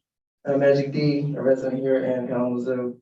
First off, I want to say congratulations to the students that won the Social Justice Award. I want to commend them for their leadership, but I also want to congratulate the students on January 17th for their bravery for walking out, students from Loyal North and from Kalamazoo Central that honored Dr. Martin Luther King Jr. on the 17th. What I would like to say to the board and also to the administration, something that Pat promised advocacy for children and community transformation is to abolish the school to prison pipeline. As it evolves with COVID, it looks different for each student and family here in KPS. As we saw with the presentation that Superintendent English presented to us this evening, that there is a shortage of educators. I too am an educator in a neighboring district within this community. And I work with young 5 through K through 8th grade, and I do understand what is going on as far as education. When we talk about zero tolerance, we need to talk about zero tolerance for the inequities that are inherently built into the racist system, not only the systems period, but the educational system here in Kalamazoo. So Kalamazoo Board of Trustees and the leadership want to be innovators. There need to be transformation of the inequities here in Kalamazoo. Another question I want to ask is what's up with the Equity Task Force? And this is not an attack on individual folks, but we have individuals here in this community that are very well spoken and can speak up to the concerns and issues that are concerning for their own families. They don't necessarily need to have those that are supposed to be the professionals that are already trained to know this information, to be able to fix that. Because we have people that come up to this podium that do a monologue and share their concerns and all for that to be ignored. We also have folks that work within the school district that see the inequities, that see the stress, that see the things that go on, and they get chastised for speaking up. When is a person that is an employee of the district and the parent, when is that distinction, that line drawn? There are many people that have come up, that have written communications, that have come up to this very podium and have shared concerns about inequities when it comes to ventilation, COVID, different things. I want to commend those folks that continue to be consistent to demand change in this school district. What is it going to take? Did it take for about 60 or so students to walk out for the district to really hear the concerns of what's going on here in the district? Again, I applaud and praise the leadership of the 2 students here. And I wish that the students were not chastised and fear-mongering was instilled in them for not being able to walk out and express their feelings. Thank you. Thank you.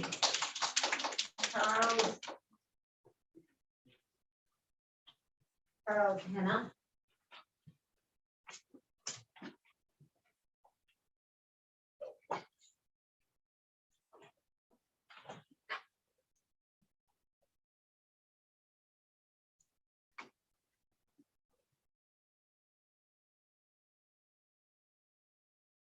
Yeah, I really wasn't gonna speak tonight.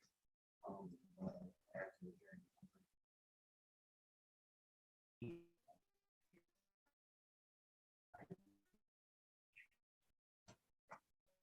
And there's a reason why people don't want to vote. What that reason is, you can't do anything with these kids. Can't discipline them. But you got it. What's happening with parents right now? They're being told that they can't discipline their children. On the flip side, guess what's happening? They're being charged with those children's crimes. Good. You don't need to have hours and hours every time.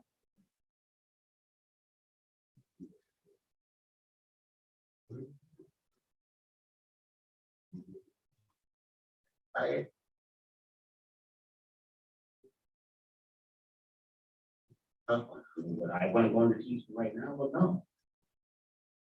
By the time these kids get to 7th, 8th grade, 9th grade, where are they? Their lives in there. And with good reason. Guess what? I mean, you know, I was subjected to spanking. Thorn laws, yeah, Spring Valley Elementary, true story. But guess what? By the time I got to Kalamazoo Central, all the teachers. The things to consider. We're gonna have to change some of these rules. We can reflect what the community wants, not what individual. Yeah. I am an expert? No, I'm not. Person. I lived it. Every reason I see how.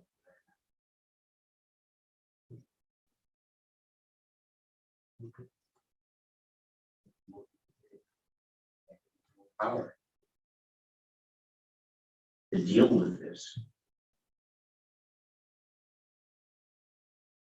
I got shot last night. Anybody talking about that? 19-year-old kid, young, senior in Davis. It's the reality of the world that we're living in. We're going to address that and move forward based upon that, or we might as well not even have these people exercising futility.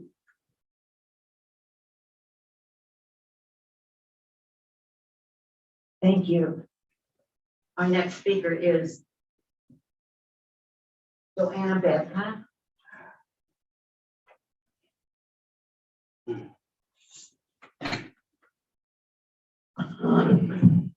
Hello, I am a Kalamazoo resident, concerned parent. I could reiterate a lot of the things that people have said, the students and parents have said about the unsafe environments at the schools, the lack of COVID protocols, the lack of mask enforcement and sanitation, and all the different things, exposure to COVID, the close contact, the numbers of cases of COVID that aren't being reported because they're rapid test cases or whatever the rule is for that. And still, I feel like it would fall onto deaf ears because the first people that students and parents go to are, of course, the principals. And I can speak personally to the way that the principal, Onondaga, at Lloyd Norris handled the situation with the students walking out. And it was outrageous. First of all, he felt entitled to let the children back in. He felt like he felt generous that day to let them back in. He was ignoring the students after the students emailed him, after parents emailed him, after people brought testimonies from other students, other staff that are afraid to speak up because they'll get retaliated. And that's the truth. There's a fear mongering, there's a pressure for students not to speak up, for parents get ignored all the time, and they're consistently told you have to go to the principal, you have to go through the right resources, and those resources do not work. There's protocols in place for this that are not being respected. And then parents get sent back to the same people because there's a protocol. And those people use their power to intimidate students, to take away their power to speak. These students have voices. There's a lot of concerns out there that a lot of students are not willing to put out there because they're afraid. They're afraid to stand up to the teachers. And I get it. There's a staff shortage. There's a janitorial shortage. There's, all these things that there's the bigger problems, that, obviously affect the smaller problems. That should give us answers to what we need to do. If we need to close the school for, say, 3 or 4 months to put in place these protocols or to make things safer for students, and why are we doing those things? I get that there's funding problems and the numbers have to be there, but ultimately the people who pay the price here are the students and the parents and the families who are dying and the people who are getting COVID because they're being ignored. And they're being ignored by all of you as well, because these principals do not relay this information to you. These principals hide the fact that there is plenty of people speaking out about these injustices, and it's going onto deaf ears, and it continues to do so. And we're talking about people's livelihoods. We're talking about people's health. We're talking about exposure to COVID that is at an all-time high. I mean, hospitals are overwhelmed. That should be just the only reason why the schools should close and have better protocols for COVID, because the hospitals cannot take any more people, and there's actually students dying. There's 2 students, like somebody just said, young children, 17 and 9, with their futures are ahead of them, and they're gone now because of this, because of the lack of safety protocols. Thank you. Seeing no more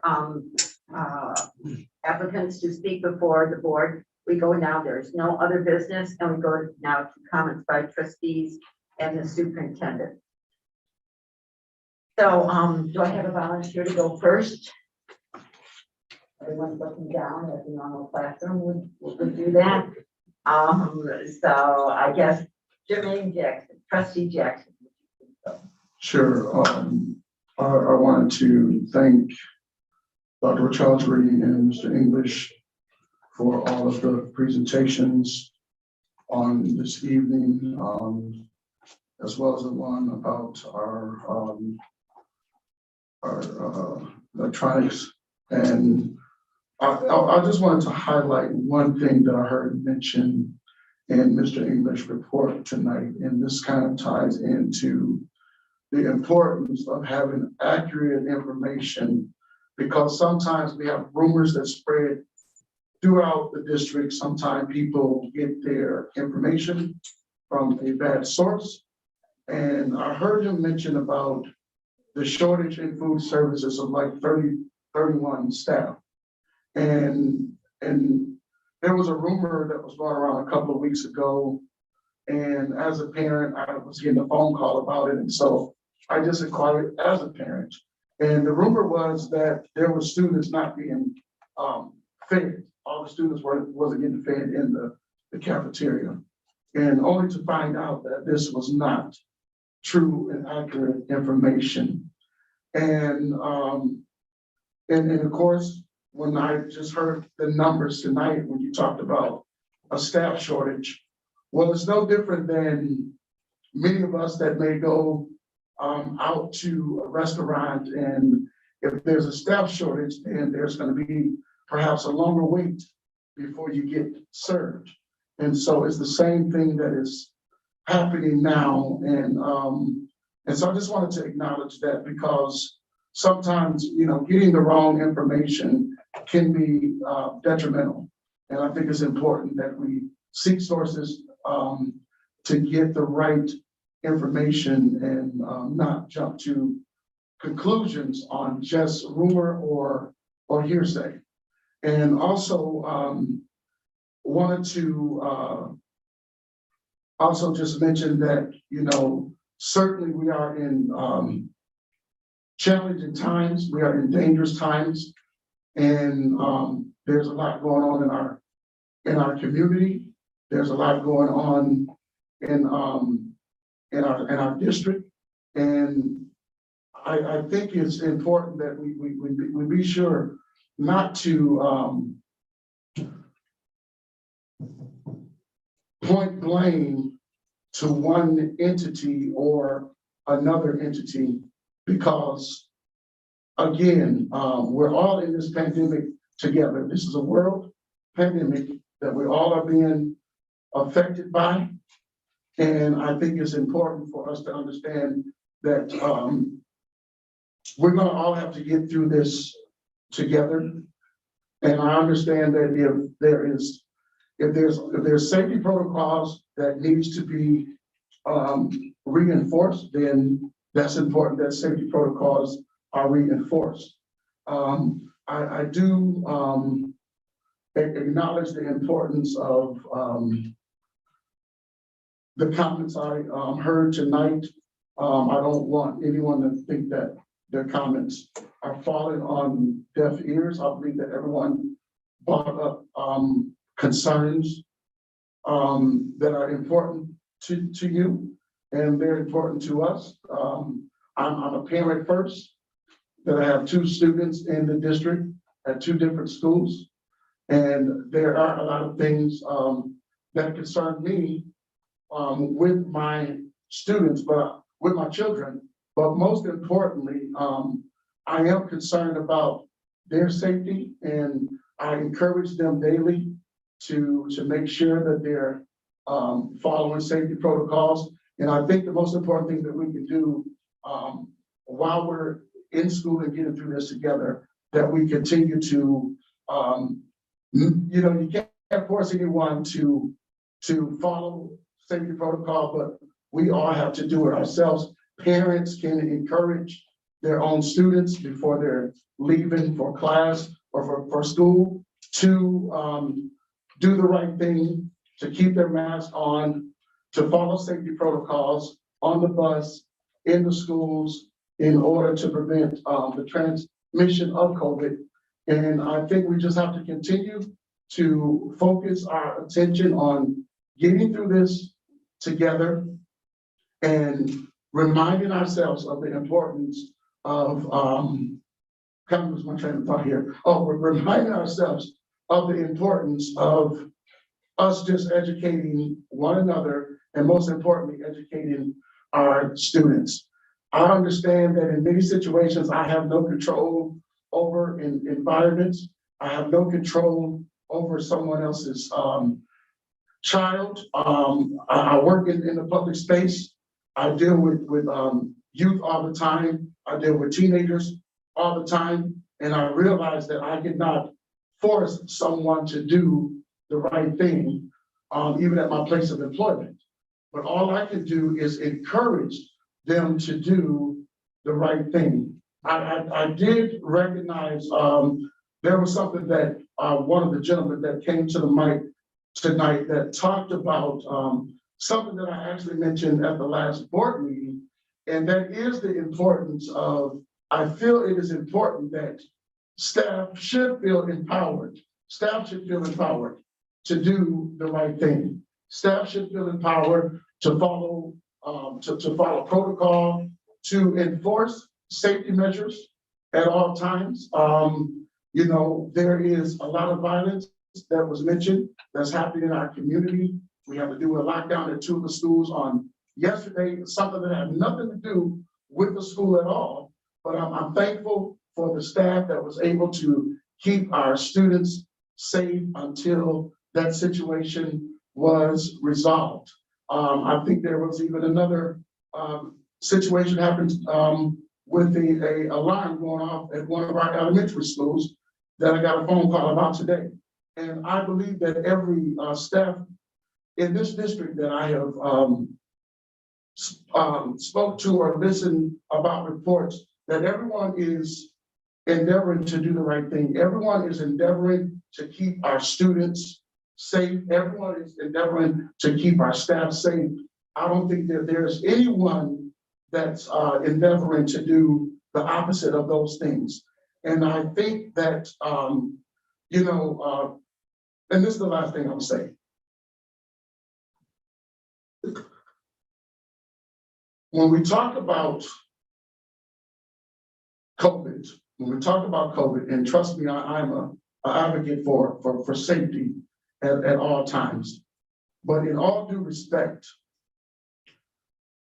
over the holidays, many families got together, and whether we got together, we were willing as family members to take that risk, because there was risk in getting together. It had nothing to do with love or the lack of love, but if we got together with our family members, because COVID has done a number on many of us, where we wanted to connect back with our family and loved ones. And I know I got together with a small group of my family members, and even in getting together with a small group of my family members, one of my children ended up at some point with COVID. This was over the holiday.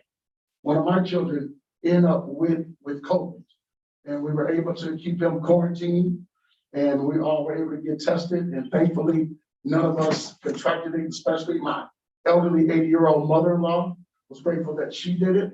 And so it's important that we realize that I don't think none of us can honestly ever say where it has come from and where it has been detracted from. And so I just wanted us to be mindful of that. And that's all I'd say now. Thank you. Trustee Harris. Don't really have much to say. Wanted to thank Mr. English for his presentation. Wanted to stand firm on the fact that I am very concerned about the safety and security of students in schools. And also wanted to go on record to let the community know that contrary to whatever misconception that you may have had, there were members on this board, I can't speak for anybody, but just speaking for myself, that did not know that a student had passed. So the fallacy of thinking that we are a cold, callous group of people that are not paying attention to the traumatic effects that children in the community are facing is not the truth. I went to high school with the parent of the student that passed away and would have never not acknowledged that.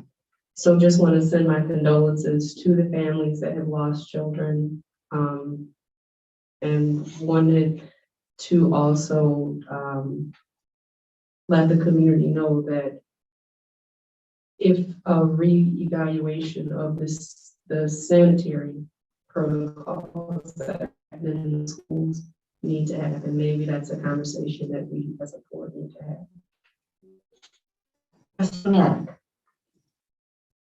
All right, so to start, I just wanted to thank you for continuing with the mask mandate for the third trimester. I think it's important that we just continue to trust science and follow those protocols. I'm really glad to hear from the presentation that the air purifiers are starting to arrive and getting put in cafeterias. From what I understand, there's been quite a wait just because of supply shortages and delays in shipping. So that's just been an issue overall. So I'm glad they're slowly rolling in. Just one thing that I noticed is I realized that on our agenda, it says like board recognitions, and in the time that I started, we've always said like, we don't have any board recognitions, but I do want to just point out that we do, like in Dr. Chaudhry's presentation, she does do some great recognition. So kudos to those students who received the social justice awards that were presented by city commissioners. I really love seeing students being recognized by people outside of the district and especially city leaders. I think it creates, these pathways to opportunities and helps promote activism within our own community. Also, congratulations to the student who gets to perform at the Michigan Music Conference. That sounds very exciting. I played clarinet for like a semester before I gave up. So kudos to that student. Just a comment regarding, what we discussed in our operations committee with the decrease of enrollment. I am really interested to see what happens with that decrease in enrollment. One thing we had discussed, I was like, where are these students going? Because it is a statewide issue. So are they homeschooling? Are they going the private schooling route? Like, how is it we work over these next few years to really bring students back? And I'll be looking at, how that affects our funding. Just a comment on what was discussed at the policy committee regarding the opportunity to be able to call in public comments. I think that I can share this feeling with other board members that it is disappointing that the Michigan Association for School Board and like the Open Meetings Act doesn't have any guidance on how we're able to do that, which makes it nearly impossible for us to be able to do that if we don't have any guidance on how to do that. So I am excited to be able to discuss our advance / retreat. That's what it is. It's an advance. Okay. To be able to come up with some innovative solutions about how we can increase community participation, because there is some of an access issue, whether it's access to technology, to time, to childcare, etc. Just being able to find creative ways to bring more people in. Let's see. I have a lot of notes today. I am really grateful to be able to hear different ideas and possibilities when we're discussing how to bring in and keep teachers and other school staff in our district. You know, the board, we don't necessarily like directly collaborate with our union, or we don't like, you know, do the work with admin, but we all work in our respective areas to come up with ideas of ways to bring in staff and keep them. And so I really appreciated, you know, hearing from those different entities about how we can all, you know, work in our own realm to bring in more staff. And then just one last comment I had, thinking about, you know, I am a teacher and I don't work in this district. I'm in a different district. I'm a special education teacher. And while I am on leave at the moment, like I'm in the classroom typically every day, and I see the exhaustion and the added workload due to, you know, staffing shortages. But I also see the immense benefit that a lot of my students receive who are part of a very vulnerable population that they receive from being in person.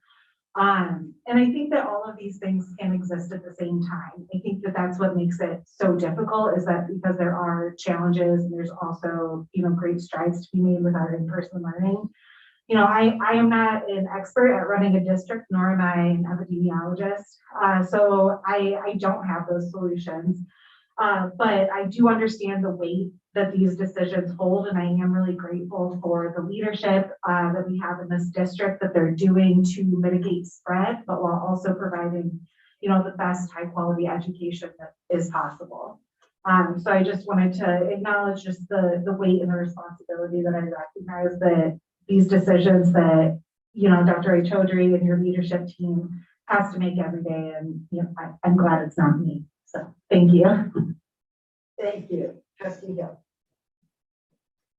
I just have a few comments, kind of following what Trustee Maddock was saying. I do think the mask mandate is very important. I also want to thank the vaccine clinics. I've worked with Optimed before. I'm just assuming it's them again because they do such a fabulous job.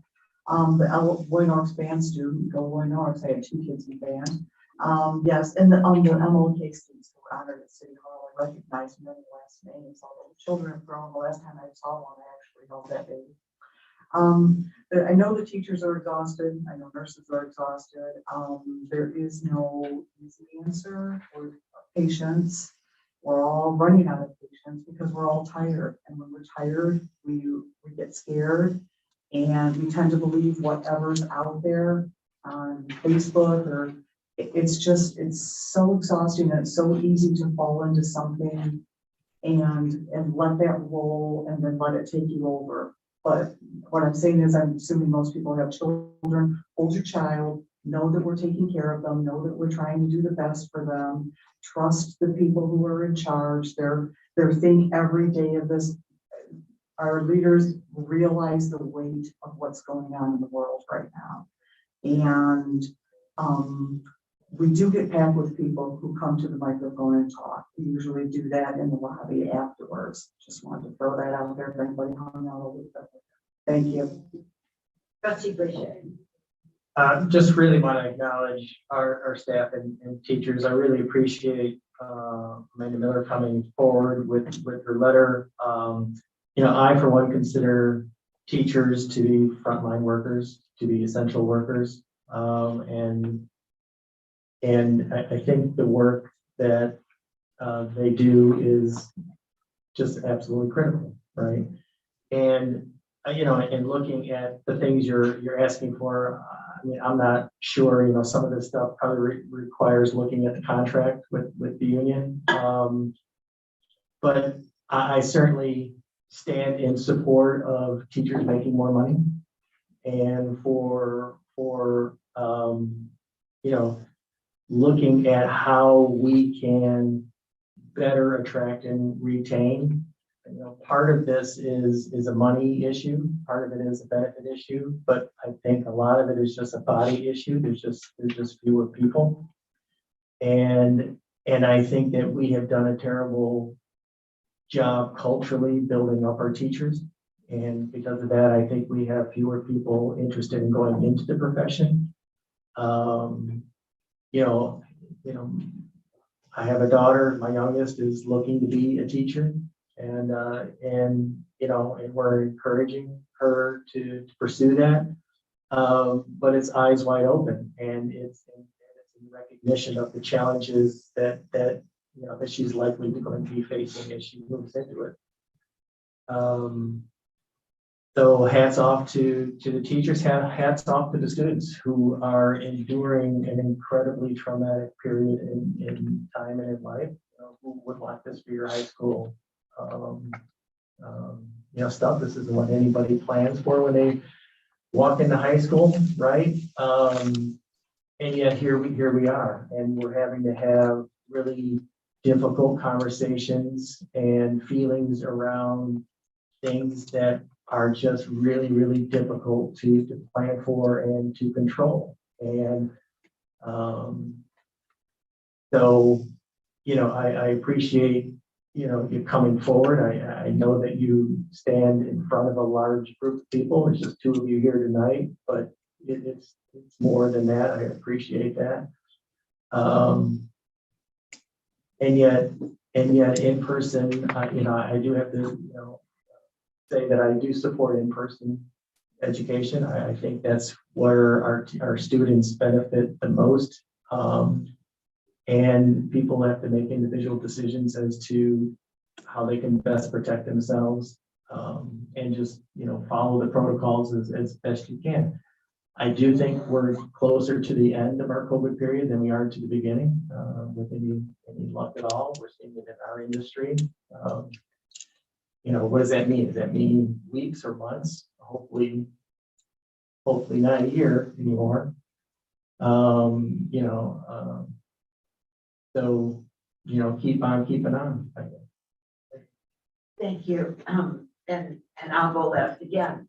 I've said this before and I will stand by it. I am always extremely proud and knocked out by the observation, the heart, and the dedication of this board.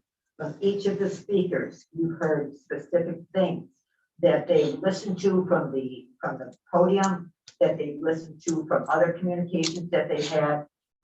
So my hat's off, and this board definitely represents one of the stellar boards in the state. I will stand behind that. I'll start with KEA. Thank you very much. We all needed a little bit of fun in our lives, and this was just a treat. Thank you so much. I really appreciate that. I really appreciate the Amanda coming before us, Ms. Miller coming before us. I appreciate that. She mentioned in her letter not having the teachers do virtual as well as in person. Every teacher I talked to that had to go through that, it was excruciating and by far non-effective. So I was pleased to see that. I'm glad that there's communication. As long as we're on that note, let me riff off to, and again, as a teacher, I want to commend the two students that came before.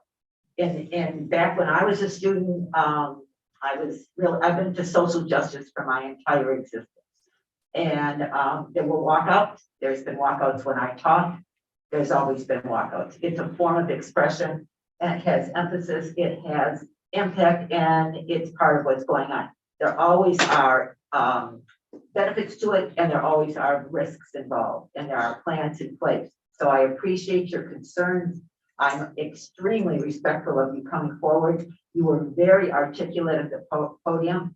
You were well planned and well orchestrated. I appreciate that. And we do listen to the things that you say. So congratulations to that. Going on to another group of high school students, which high school students are near and dear to my heart. The heart's got room for all students, but those are my focus. And so my congratulations to the children that were very involved in social justice. Without social justice, nothing can go forward. And so I'm very pleased that we had so many in our high school that were so dedicated to this. Again, not an easy thing, not a comfortable thing, but certainly a work to make for the better of all. I think Trustee Hill made a wonderful comment, not wonderful, wrong word, an impactful comment. Everywhere there is trauma, everywhere. There's not a person, I don't think, in America, whatever, from whatever existence, there's trauma everywhere. We're all exhausted. We're all disappointed. We're all confused. We are all trying, to Trustee Jackson's comment. We are all trying, and I would support that this administration is doing to the compliments that were in the KEA letter. They are listening, they are trying. I think Dr. Right-Chaudhuri and her senior leadership team, as we saw from Mr. English and Ms. Sledge, that there are definitely efforts being made to accommodate, to work with. And so it's a trust game. And when you're in trauma, trust is at a minimum. But I do believe with masking and whatever, there is major efforts. Is it perfect? Nothing, and no one is perfect. But huge and wonderful and majorly dedicated by an exhausted personnel. No one is denying that, to protect and to lead our children. Hats off to everyone's involved. Hats off to the students. I can relate my freshman year, I did not have to wear a mask at all. It definitely is, it's a buffer, is a block, it is a hurdle. I have a granddaughter who has never gone to school. It's her second year of school. Kindergarten was masked, first graders masked. She does not know what normal school is. By the way, either does our superintendent. Our superintendent has never seen KPS normal, whatever normal will again be. There's been leadership in a not normal situation. So that is a hurdle for the students. It's a hurdle for or a challenge for the educators. And as we had seen from the extremely educating presentation from Mr. English, that is not going to go by the wayside. As long as we are on students, let me do a hats off to Milo Turner. Milo Turner wrote an article, Road to Loy-North, where he interviewed various teachers as to how they became teachers, how relevant. Nightlife is an award-winning newspaper in your building. And whether or not it's read by students, but the people who are giving out awards love it. So to Milo Turner and his article, I thought it was brilliant and very apropos. To Trustee Harrison's comment about condolences, my heart goes out to the parents. We are limited by various legal parental requests, HIPAA, FERPA, whatever, we're limited. But to all the parents who have children with COVID, who have lost children, there is no doubt that each member behind this desk, their hearts are full of support and condolences for those parents. So let that be understood. I want to commend the district, as long as we're talking about COVID, about the booster clinics. You not only can get this free, we will pick you up. We will give you a gift card. There is no reason. This vaccine is helpful. We know the vaccine is helpful. In the KEA letter, they mentioned stay virtual till all the teachers could get vaccinated. So compliments to the staff for putting these clinics together and making sure that these vaccinations are available. I want to compliment again. I've been reading a lot on school climate and various things, and there's been a tremendous rallying around